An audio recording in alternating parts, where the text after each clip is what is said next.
আসসালামু আলাইকুম, সবাইকে অনেক শুভেচ্ছা জানিয়ে আজকে ক্লাস শুরু করছি। Study with Raihan sir. আজকের বিষয় হচ্ছে ইংলিশ ক্লাস 9 এর। তো ইংরেজি বিষয়ে একটি ক্লাসে আমি আপনাদেরকে একটা মডেল কোয়েশন পড়িয়েছিলাম। সেই মডেল কোয়েশন পড়তে বলছিলাম আপনাদেরকে। আপনাদের বুকে দিছিলাম আমি।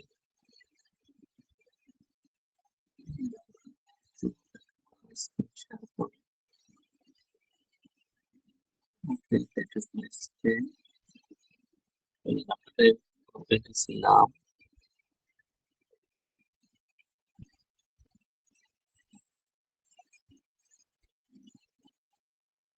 এই যে মডেল কোয়েশন 1।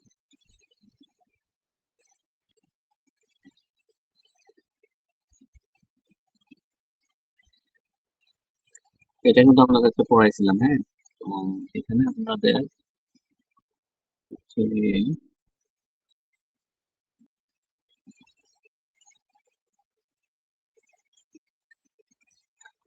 এই পুরো পেজটা আপনাদেরকে বুঝাইছিলাম। আশা করি বুঝতে পারছেন আপনারা। এখানে আমি বাংলা এবং ইংরেজি দুটোই বুঝিয়ে দিয়েছিলাম আপনাদেরকে। আচ্ছা, ওকে। তো এখন এক নাম্বার পড়া দিয়েছিলাম আপনাদেরকে, চুজ দ্য বেস্ট আনসার। তো এক নাম্বার কি বলছে যে what does the word a number, হ্যাঁ, মোডিমেন হিয়ার। তো মোডিমেন আপনাদের আনসার কি হবে? এখানে হবে যে ইউরোপল, এক নাম্বারটা, হ্যাঁ। তো how was Tamim second week per the text.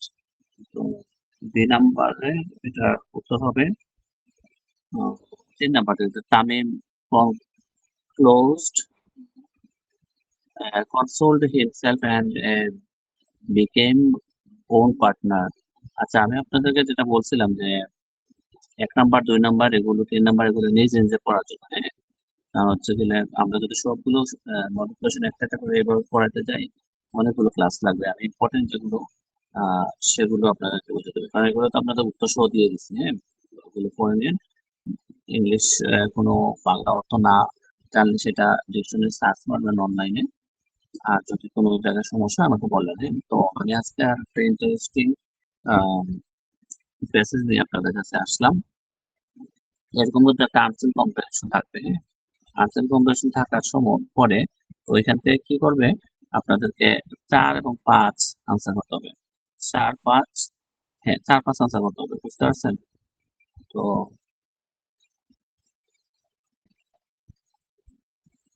এটা একটু ক্লিয়ার করেন যে আমরা 3 নাম্বার পড়তেছি আমরা আলবার্ট আইনস্টাইন। আলবার্ট আইনস্টাইন সম্পর্কে, হ্যাঁ। So Albert Einstein, the greatest scientist of the 20th century and one of the supreme intellects of all time, was born in March 14, 1879 in the city of Bonn in Germany. He attended high school in Switzerland and became a Swiss citizen in 1901. এতটুকু অর্থ থাকে যে বিংশ শতাব্দীর প্রখ্যাত বিজ্ঞানী, হ্যাঁ, একজন বিখ্যাত বিজ্ঞানী এবং সর্বকালের অন্যতম সেরা মানুষ যদি আমি বলি তাহলে আলবার্ট আইনস্টাইন। তিনি 1879 সালের 14 মার্চ জার্মানির ওলম শহরে জন্মগ্রহণ করেন। তিনি সুইজারল্যান্ডে উচ্চ বিদ্যালয়ে যোগদান করেন এবং 1901 সালে উনি সুইস নাগরিক হন। ঠিক আছে, okay. He was appointed he was appointed an examiner at the Swiss Patent Office in 1902. He served at this post for 3 years. He received his PhD in 1905 from the University of Zurich, but was unable to find an academic position at the time. However, the same year he began to publish original papers on the uh, theoretical aspects of problems of physics. Within a few years, these papers, particularly the one on relativity, established his reputation as one of the most brilliant and original scientists in the world. His theories are highly controversial. In spite of this, he was appointed a professor at the University of Berlin. At the same time, becoming a member of the Persian Academy of Science in 1921, he was awarded Nobel Prize for Physics. Einstein's institution in Germany became purchased when Hitler rose to power. He moved to Princeton, New Jersey, USA in 1933 to work at the Institute for Advanced Study, and in 1940 he became a United States citizen. Einstein's first marriage ended in divorce, but his second was quite happy. He had two children, both boys. He died in 1955 in Prince- Princeton. Okay, তো এতটুকুর বাংলা অর্থটা কি? আচ্ছা, আমরা এই পেজটাতে যেটা পরে দেখতে পাচ্ছি খুব বেশি এখানে ইনফরমেশন দেওয়া, মানে বিশেষ করে সাল উল্লেখ করা, আহ, কোন ইউনিভার্সিটি, তারপরে কোন জায়গায় কি করছেন সবকিছু ইনফরমেশন দেওয়া। তো এই ইনফরমেশন দেওয়ার মানে কি, এটা 4 নম্বর একটা ইনফরমেশন টেবিলটা আমাদেরকে ফিল আপ করার জন্য। ওকে, আচ্ছা যাক, তো আমাদের এখানে 4 নম্বরে, সরি, এটার আগে বাংলা অর্থটা একটু বুঝিয়ে দিই আমরা। আহ, তো উনি তো 1901 সালে নাগরিক হয়েছিলেন সুইজারল্যান্ডে। তারপরে কি হয়েছে, 1902 সালে সুইস প্যাটেন্ট অফিসে তিনি একজন পরীক্ষক হিসেবে নিয়োগ পান। তিনি এই পদে 3 বছর চাকরি করেন। তিনি 1905 সালে জুরিখ বিশ্ববিদ্যালয় থেকে পিএইচডি ডিগ্রি লাভ করেন, কিন্তু সে সময় একটি প্রাতিষ্ঠানিক পদ লাভে অসমর্থ হন। যাই হোক, একই বছর তিনি পদার্থবিজ্ঞানের সমস্যাগুলোর তাত্ত্বিক বিষয়াবলীর উপর তার মূল গবেষণাপত্র প্রকাশ করতে শুরু করেন। কয়েক বছরের মধ্যে এই গবেষণাপত্রগুলো, বিশেষ করে আপেক্ষিকতার উপর লেখাটি, বিশ্বের অন্যতম সেরা মেধাবী ও মৌলিক বিজ্ঞানী হিসেবে তার সুনামকে প্রতিষ্ঠিত করে। তার তথ্যগুলো ছিল প্রচন্ডভাবে বিতর্কিত। তা সত্ত্বেও তাকে বার্লিন বিশ্ববিদ্যালয়ে একজন অধ্যাপক হিসেবে নিয়োগ দেওয়া হয়। একই সময় তিনি প্রুশিয়ান একাডেমি অফ সায়েন্সের সদস্য হন। 1921 সালে তাকে পদার্থবিজ্ঞানে নোবেল পুরস্কার দেওয়া হয়। জার্মানিতে আইনস্টাইনের অবস্থা গুরুত্বপূর্ণ হয়ে ওঠে যখন হিটলার ক্ষমতায় আসে। তিনি ইনস্টিটিউট ফর অ্যাডভান্সড স্টাডিতে কাজ করার জন্য যুক্তরাষ্ট্রের নিউ জার্সির প্রিন্সটনে যান এবং 1940 সালে যুক্তরাষ্ট্রের একজন নাগরিক হন। আইনস্টাইনের প্রথম বিয়ে বিবাহ বিচ্ছেদের মধ্য দিয়ে শেষ হয়, তবে দ্বিতীয়টি বেশ সুখের ছিল। তার 2টি সন্তান এবং 2টি ছেলে। তিনি 1955 সালে প্রিন্সটনে মারা যান। তো এখন হচ্ছে কি, আমাদের 4 নম্বরটা আমাদেরকে ফিল আপ করতে হবে। এই কোথা থেকে যে এই আহ, এই যে আনসার কম্প্রিহেনশন আছে না, এখান থেকে। আচ্ছা, তো আনসার কম্প্রিহেনশন আছে, ভালো কথা। আমাদের ইনফরমেশন টেবিলটা একটু খেয়াল করেন, এই যে 4 নম্বরটা খেয়াল করেন। তো এখানে দেখেন 4 নম্বরে বলা আছে যে complete a table below with information from the passage. ওকে, তো প্রথমে আছে কি আইনস্টাইন সম্পর্কে। হ্যাঁ, আলবার্ট আইনস্টাইন ওয়াজ বর্ন। তো এই যে শুধু জাস্ট সালটা বার করবো যে কোথায় আছে আমাদের প্যাসেজে, কত নম্বর লাইনে আছে। আমরা বের করে শুধু জাস্ট বর্নটা লিখবো। তো উনি জন্ম করছে 14 মার্চ 1879, এই কথাটাই জাস্ট লিখবো। আচ্ছা, আমি আপনাদেরকে আজকে না এই যে পরীক্ষার আনসার কিভাবে লিখতে হয় এটা একটু দেখাই।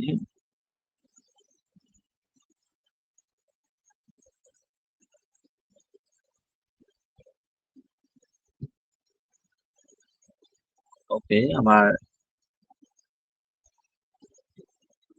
শেয়ারিং বন্ধ হয়েছে নাকি?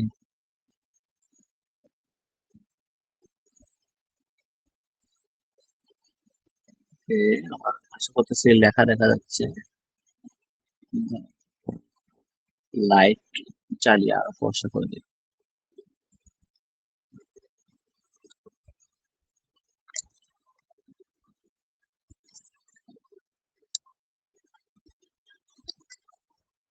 তো পরীক্ষার খাতায় আপনারা মার্জিন করবে অথবা ভাঁজ করবেন, হ্যাঁ? মার্জিনের পর থেকে আপনারা এভাবে লিখবেন যে answer to the question number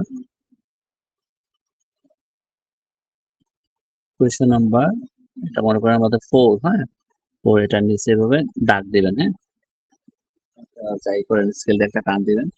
তো বেশি করে দেখাতে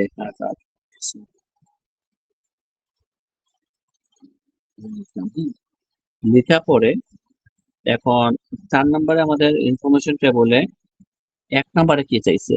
জাস্ট এই যে আমরা জাস্ট 1 নাম্বারটা দিব, হ্যাঁ? পুরো বক্স আঁকা-টাকা এই সেই কিছু করা লাগবে না। আপনারা জাস্ট কি করবেন? এরকম একটা 1 নাম্বার দিবেন, হ্যাঁ? যে শূন্যস্থানটা চাইছে আপনাদের। তো শূন্যস্থানে চাইছিল কি আপনাদের? যে আলবার্ট আইনস্টাইন কত সালে জন্মগ্রহণ করছে, হ্যাঁ? শুধু জন্ম সালটা চাইছে আপনাদের। তো আপনারা কি করবেন? জাস্ট আপনার জন্ম সালটা তুলে দেবেন। কিন্তু এখানে একটা জিনিস খেয়াল করেন, আপনাদের প্লেসও চাইছে, টাইমও চাইছে, ক্রিয়েশন চাইছে, অ্যাওয়ার্ড, আদার্স মানে যেটা সম্পর্কিত হয়। তো আলবার্ট আইনস্টাইন ওয়াজ বর্ন, তো এটা এখানে সালটা বাট মানে টাইম, প্লেস যেকোনো একটা জিনিস দিতে পারেন। তো আপনাদের কিসে আছে এটার নাম কি? প্লেসে আছে যেহেতু আপনাদের সময় দেওয়া আছে, জাস্ট আমরা সময়টা লিখতে পারি, কোনো সমস্যা নেই। আমরা জন্ম সালটা লিখবো, হ্যাঁ? তো জন্ম সালটা কত ছিল আপনাদের প্যাসেজে? যে মার্চ 14, মার্চ 14, 1879। জাস্ট এতটুকু লিখলে হবে কিন্তু। ঠিক আছে? এই যে এতটুকু লিখছেন না আপনাদের 1 মার্চ হয়ে গেছে। তারপর 2 নাম্বারে বলছে কি আপনাদের? প্রশ্নটা দেখি যে attended high school in Switzerland in 1901। 1901 সালে কে এই কে সুইজারল্যান্ড হাই স্কুলে ভর্তি হয়েছেন? যেহেতু প্যাসেজটা আলবার্ট আইনস্টাইন সম্পর্কে বলা হচ্ছে, তো অবশ্যই আলবার্ট আইনস্টাইন। তো আলবার্ট আইনস্টাইন লিখবো আমরা। ঠিক আছে? প্যাসেজটা দেখে দেখে আমরা বানান ঠিক করে লিখবো, কোনো সমস্যা নেই। আলবার্ট আইনস্টাইন, ওকে, জাস্ট ওকে। এটা আমাদের 2 মার্কস পেয়ে গেছে। কোনো সমস্যা আছে? নাই তো, এটা হয়েছে। 3 নাম্বার কি বলছে যে he was appointed a patent officer. তো পেটেন্ট অফিসার বা পেটেন্ট অফিসার উনি কোথায় হয়েছিলেন? হ্যাঁ, তো উনি এখান থেকে আপনার হচ্ছে গিয়ে পেটেন্ট অফিসার হয়ে উনি একটা, আমরা যে পড়ছিলাম বাংলা, যে পেটেন্ট অফিসার হয়ে উনি কি করছিলেন? উম 6 বছরের মধ্যে গবেষণাপত্র বিশেষ করে আপেক্ষিকভাবে মেধাবী হিসেবে সুনাম প্রতিষ্ঠিত। হ্যাঁ, উনি ওইখান থেকে পেটেন্ট অফিসার হয়ে একটু কি করেন, অবশ্য পরীক্ষক হিসেবে নিয়োগ পান। ঠিক আছে? আপনারা দেখেন 1902 সালে সুইস প্রেসিডেন্ট হিসেবে he was appointed an examiner Swiss President Officer and he served in the post 3 years. ওকে, তো আপনারা এখানে 3 নম্বরে যেটা চাইছে এটা আপনারা উত্তর দিবেন কি যে 3 নম্বরে যে হয়তো he was appointed a patient officer। ও আচ্ছা, 3 নাম্বার তো খুবই সহজ চাইছে যে আপনারা কত সালে উনি এটা হয়েছিল? এটা 1902। না, এটা টেনশন কেন? 1902, জাস্ট এতটুকু লিখলে হবে, কোনো সমস্যা নাই। ঠিক আছে? এটা 1902 সালে উনি পেশন অফিসার হয়েছে। ঠিক আছে? তো 4 নম্বরে কি চাইছে? 4 নম্বরে চাইছে dash receive PhD in 1905 university of. এটা তো সেম, কার কথা বলতেছে? কে? আলবার্ট আইনস্টাইন পাইছে। ঠিক আছে? হি দিলেও হবে অথবা আইল প্যারেন্ট। এখন যেহেতু এটা এই শব্দের মাঝখানে আসছে তো হি দিতে পারেন, কোনো সমস্যা নাই প্যাসেজের মাঝখানে, কারণ একবার তো আপনি আলবার্ট আইনস্টাইন লিখে ফেলছেন। তারপর আপনার ইচ্ছা করলে কনফিউজ না হওয়ার জন্য আলবার্ট আইনস্টাইন আবার লিখতে পারেন, কোনো সমস্যা নেই। ওকে, তো এবার হচ্ছে কত 5 নাম্বার। 5 নাম্বারে কি চাইছে সেটা পড়েন আপনারা, যে he was awarded Nobel prize for physics. কত সালে উনি ড্যাশ দিয়ে দিচ্ছে, কত সালে উনি কি পেয়েছিল, নোবেল পুরস্কার পেয়েছিল ইন 19 কত 21। আপনাদের কাছে আছে 1921। দেখে যাচ্ছে আপনার এই খুব সুন্দর মতো পাঁচটাতে আপনাকে কারেক্ট দিয়ে সুন্দর মতো পাস দিয়ে দেবে, এখানে কোনো 1 মার্কসও কাটবে না। তো 4 নম্বর প্যাসেজটা খুবই সহজ, বুঝছেন। আপনারা এখানে প্যাসেজটা থেকে আপনারা উম, সুন্দর মতো কি পেয়ে যাবেন, পাসে পাস পেয়ে যাবেন, বুঝছেন। এটা আমি দেখাচ্ছি। আর 5 নাম্বার হচ্ছে শূন্যস্থান থাকে, এটা হচ্ছে এই প্যাসেজ থেকেই আপনারা ভালো করে কয়েকবার পড়লে এখানেও কিন্তু ইনফরমেশন গুলা থেকেই বার করবেন। 6 নাম্বার মিলানো, ওগুলো আপনাদেরকে পড়া দিচ্ছি। তারপরে 7 নাম্বার হচ্ছে গিয়ে স্টোরিকে উল্টাপাল্টা করে দেওয়া আছে, এটাকে ঠিক করা, তো এগুলো আমি যাতে পড়াবো। আচ্ছা, বুক ফেয়ার প্যারাগ্রাফ দিচ্ছিলাম।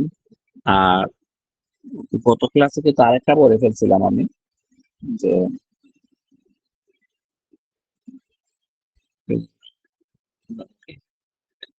তো একটা পাইছেন আপনারা ইম্পর্টেন্ট বুক ফেয়ার, যে রিটেন গুলো আপনারা শিখে ফেলেন, বুঝছেন।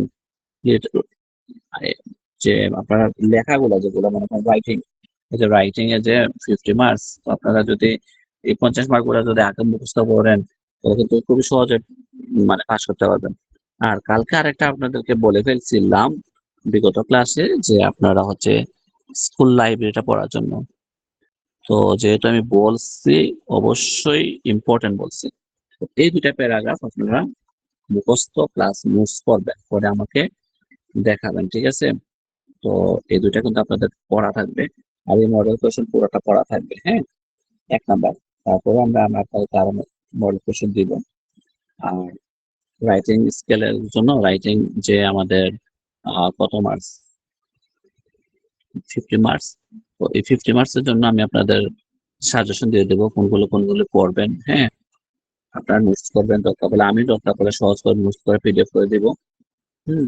তো এটা তো পেয়ে গেছেন দুইটা, আমাদের বুক ফেয়ার আর স্কুল লাইব্রেরি, দুইটা পড়তে হবে। তো এগুলো পড়েন। আর 4 নাম্বারটা আপনাদের আহ, ভালো লাগছে আশা করি। তো এরকম আপনাদের আনসিন আরো কয়েকটা ইম্পর্টেন্ট দেখে দেখে আমি কি দিব আপনাদেরকে, উম, এটাকে কি বলে প্যাসেজ দিয়ে দিব আপনাদেরকে, হ্যাঁ। আর আপনারা একটা জিনিস করবেন, সেটা হচ্ছে গিয়ে পড়ালেখাতে থাকবেন। হুম। যেটা বলতেছিলাম আপনাদেরকে, পড়ালেখাতে থাকবেন, তারপর হচ্ছে গিয়ে ক্লাস করবেন নিয়মিত। হ্যাঁ। আপনারা ক্লাসে থাকতেছেন না, এটা খুবই খারাপ, ঠিক আছে। আমি আপনাদেরকে সুযোগ দিচ্ছি ক্লাস করার জন্য, সুযোগগুলো নেন কাজে, ঠিক আছে। কাজে লাগান সুযোগগুলো, আসলে এভাবে কেউ কাউকে নিজেদেরকে হেল্প করে না, আপনারা বুঝতেছেন না। আমি তো গত ক্লাসে বলছিলাম কেন জানি আমি আপনাদেরকে ক্লাস করাই, এবং আজকে কিন্তু আমার শরীর ভালো লাগতেছিল না, হ্যাঁ। তারপর কিন্তু আমি ক্লাসে ঠিক টাইমে এটা দিয়েছি, 10 মিনিট তাহলে কিছু। তারপরে একবার ভাবছিলাম ক্লাস তো নিব না, পরে আবার কিন্তু ভাবতেছি যে না, আমার যতই সমস্যা হোক অন্তত আধা ঘন্টার জন্য হলো বা 20টা মিনিটের জন্য আমি ক্লাসটা নেই, কারণ হচ্ছে যে আপনাদের অন্তত একটু উপকার হবে। 20টা মিনিট যদি আমার একটু করে যদি ক্লাসটা যদি শুনেন, হ্যাঁ, রেকর্ড ক্লাসটা দিব, তো আপনাদের একজনের হলেও উপকার হবে, হ্যাঁ। তো ছোট ভাই বোনেরা, আপনারা প্লিজ আপনাদের সময়গুলো কাজে লাগান, পড়াতে থাকেন, হ্যাঁ। আর এমনিতেই তো আপনারা অনলাইনে সময় দিচ্ছেন, তারপরে হচ্ছে যে আপনারা এমবি পড়তেছেন, অন্যান্য ভিডিও টিডিও দেখে রিলস দেখে আপনারা সময় নষ্ট করতেছেন, টিকটক দেখে সময় নষ্ট করতেছেন। তো এগুলো না করে আমার ভিডিও গুলো দেখেও হলে পড়ালেখা করেন, হ্যাঁ। তো আমার সাথে যোগাযোগ করে ইনবক্সে কথা বলেন, মেসেজ দেন যে ভাইয়া বা স্যার আমি আহ, এগুলো করতেছি, এভাবে করতেছি, হচ্ছে কিনা, হ্যাঁ। আপনাদের আগ্রহ থাকলে তো আপনারা আসলেই ভালো করবেন। আপনারা পিছিয়ে গেছেন মানে কি থেমে গেছেন না, হ্যাঁ? আপনারা থেমে থাকবেন না। একটু থেমে কিন্তু আবার শুরু করছেন আপনারা। তো আপনারা কি করেন এটাকে কি বলে? উন্মুক্ত যে আপনারা ভর্তি হইছেন একটু মনোযোগ দিয়ে পড়েন। সার্টিফিকেট গুলো খুবই কাজে লাগবে আপনাদের। হুম? আপনারা ভাববেন অ্যা কয়েকটা বছর চলে গেলে কিন্তু ভাববেন যখন পরীক্ষা চলে আসবে তখন ভাববেন যে রায়হান স্যার একটা কথা বলছিল আমাদেরকে। তো আপনাদের যেন উপকার হয়, আপনাদেরকে যেন উপকারে আমি আসতে পারি সেজন্যই করা স্টাডি উইথ রায়হান স্যার। তো যারা ভর্তি হন নাই ভর্তি হয়ে নিয়েন। কোন সমস্যা থাকলেও আমার সাথে শেয়ার করিয়েন। ঠিক আছে? আমার WhatsApp নাম্বারে। ভালো থাকবেন। আজকে আমি ক্লাস আর কন্টিনিউ করতে পারতেছি না। আসলে আমার একটু শরীর খারাপ। তো ভালো থাকবেন। সবাইকে শুভরাত্রি।